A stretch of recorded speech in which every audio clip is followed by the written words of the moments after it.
사도신경으로 신앙 고백하시겠습니다.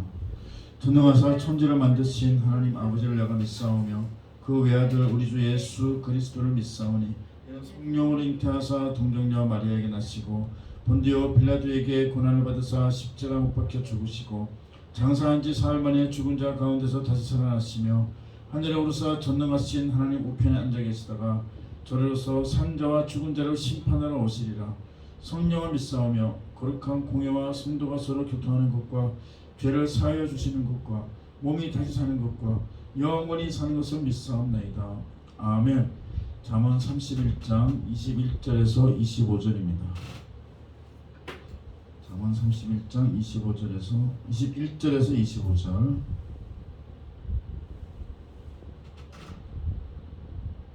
자기 집 사람들은 다 홍색 옷을 입었으므로 눈이 와도 그는 자기 집 사람들을 위하여 염려하지 아니하며 그는 자기를 위하여 아름다운 이불을 지으며 세마포와 자색 옷을 입으며 그의 남편은 그 땅의 장로들과 함께 송문에 앉으며 사람들의 인정을 받으며 그는 배로 옷을 지어 팔며 띠를 만들어 상인들에게 맡기며 능력과 존귀로 옷을 삼고 후일을 웃으며 아멘.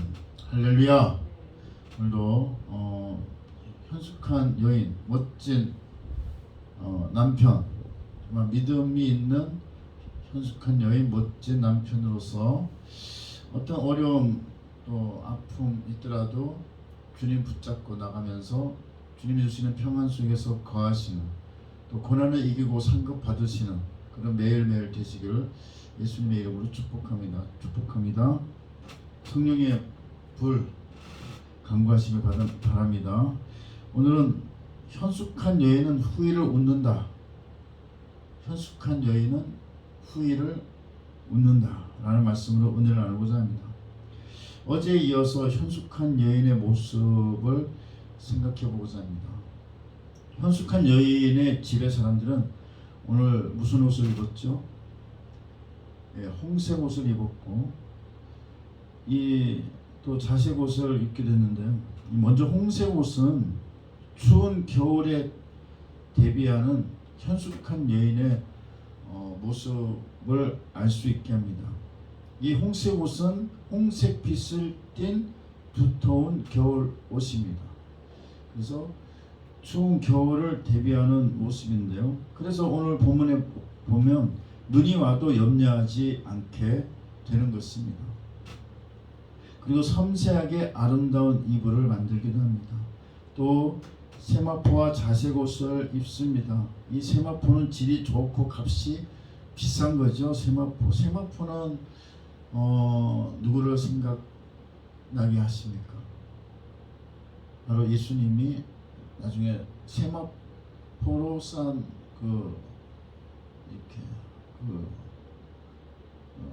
세마포로 이렇게 싸서 아리마대 요셉의 무덤에 이렇게 돌아가시고 그게 들어가게 됐죠.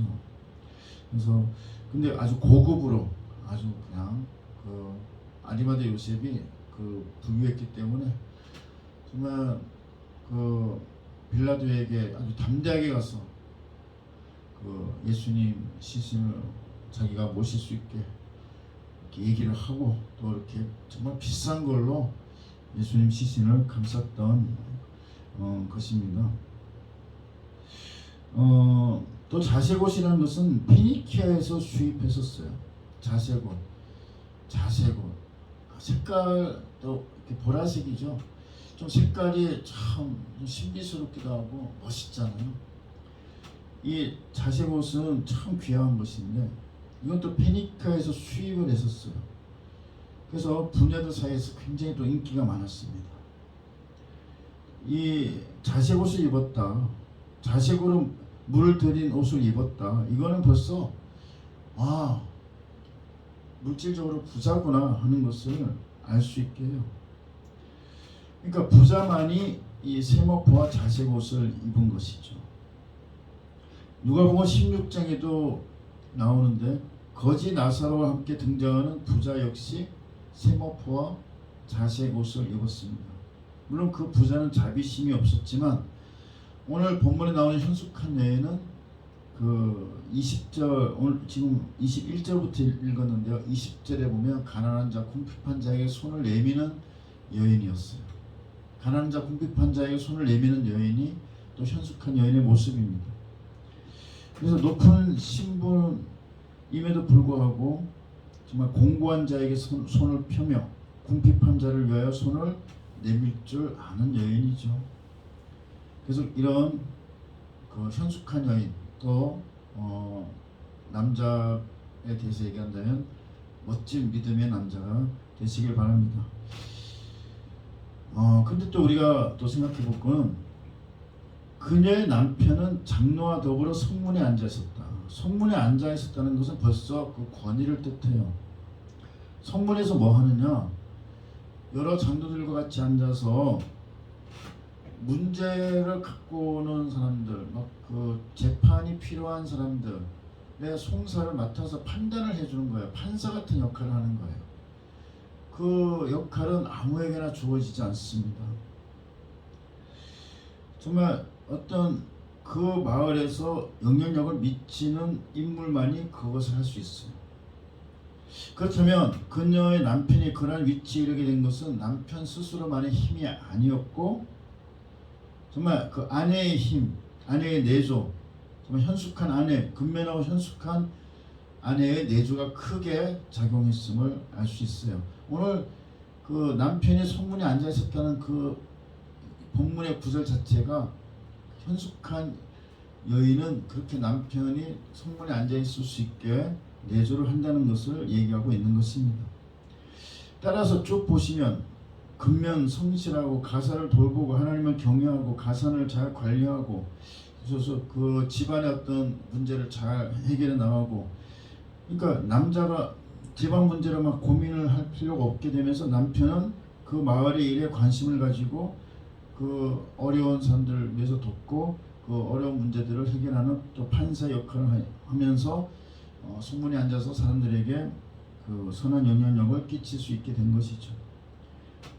그러니까 아주 마을의 중요한 일을 처리하는 위치에 이르게 된 것이죠.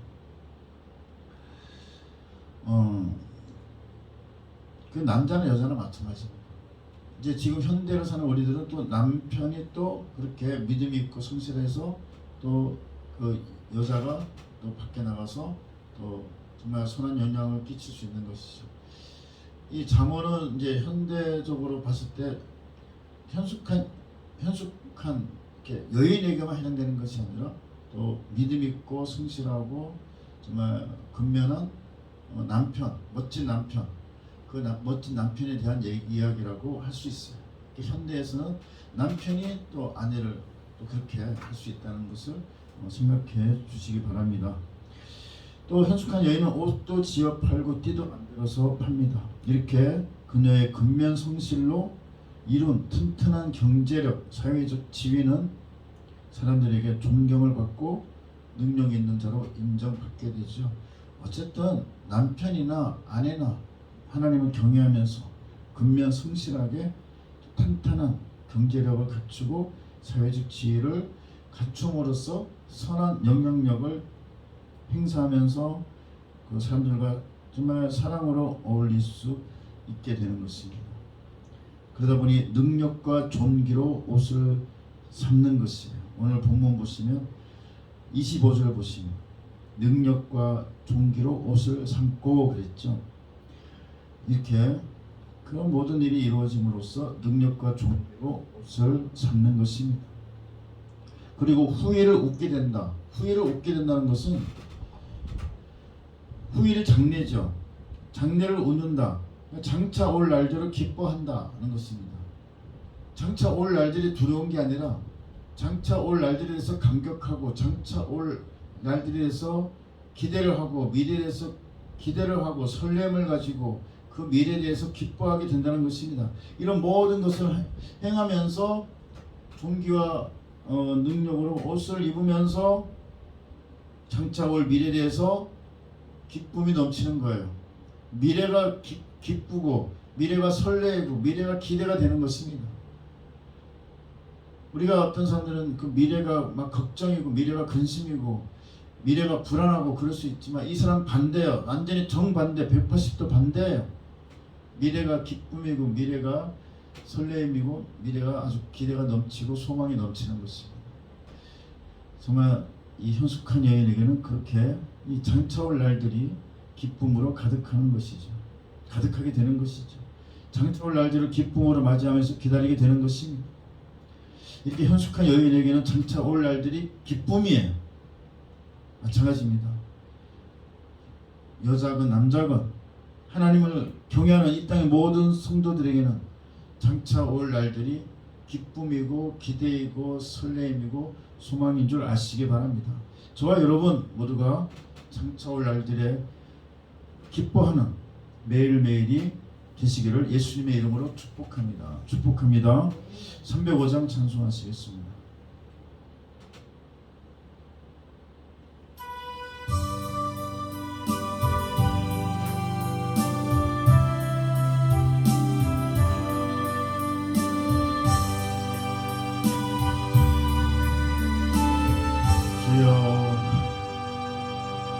나 같은 죄인 살리신 그 은혜 놀라워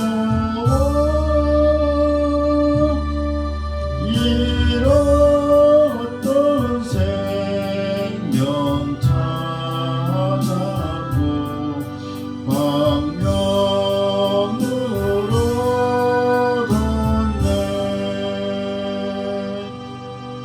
큰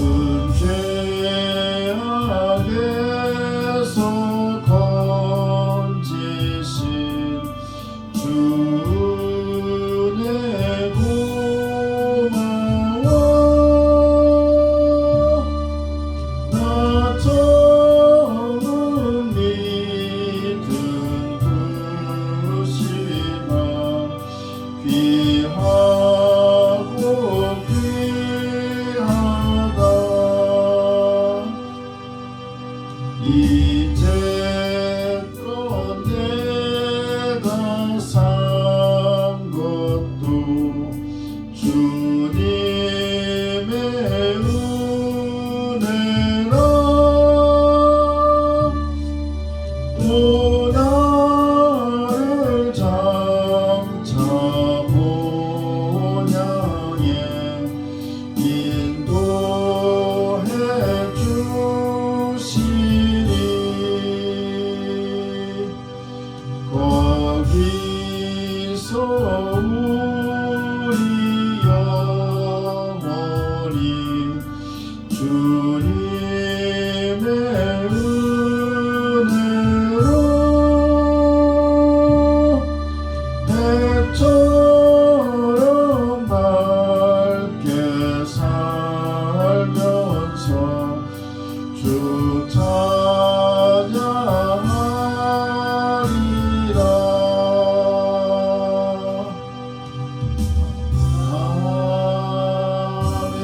아멘. 이제 각자 간구하신 것은 다 응답받으신 줄로 믿으시고 감사와 기쁨으로 개인기도 올리시기 바랍니다.